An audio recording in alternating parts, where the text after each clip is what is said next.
நலம் காக்கும் ஸ்டாலின், உங்கள் குடும்பத்தின் நலன் அரசின் பொறுப்பு. சென்னை தியாகராய நகரில் உள்ள கம்யூனிஸ்ட் கட்சி அலுவலகத்தில் மார்க்சிஸ்ட் கம்யூனிஸ்ட் கட்சியின் தலைமை குழு உறுப்பினர் கே பாலகிருஷ்ணன் தேசிய கொடியை தலைகீழாக ஏற்றியதால் பரபரப்பு ஏற்பட்டது. கூடுதல் விவரங்களோடு இணைகிறார் செய்தியாளர் லதா. வணக்கம் லதா, விவரங்கள். வணக்கம். 79வது சுதந்திர தினம் இன்று நாடு முழுவதும் கொண்டாடப்படுகிறது. அரசு அலுவலகங்கள், மேலும் தனியார் அலுவலகங்கள், பள்ளி கல்லூரிகள், கட்சி அலுவலகங்கள் என பல்வேறு இடங்களிலும் தேசிய கொடிகளை ஏற்றியும் இனிப்புகளை வழங்கியும் அனைத்து தரப்பினரும் சுதந்திர தினத்தை கொண்டாடி வருகிறார்கள்.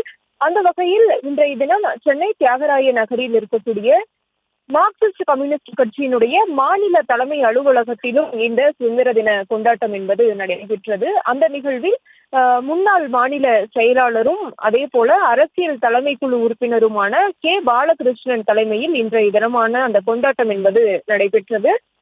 அவர் பங்கேற்று அந்த தேசிய கொடி, மூவர்ண கொடியை ஏற்றி வைத்து இனிப்புகளை வழங்கி கொண்டாடினார். அதற்கு முன்னதாக பார்த்தோம்னா, தேசிய கொடியை ஏற்றும் பொழுது கே பாலகிருஷ்ணன் மாற்றி ஏற்றப்பட்டு இருந்தது. அதை உடனடியாக சுதாரித்து கொண்ட அவர்கள் மறுபடியும் அந்த தேசிய கொடியை கீழே இறக்கி மறுபடியும் மீண்டும் சரியான முறையில் அவர்கள் ஏற்றி வைத்திருந்தார்கள். அதற்கு பிறகாக அனைவருக்கும் இனிப்புகள் வழங்கி அந்த சுதந்திர தினத்தை கொண்டாடி இருக்கிறார்கள்.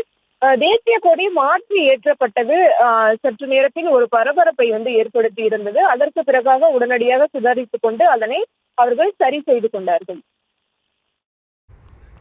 விவரங்களுக்கு நன்றி லதா.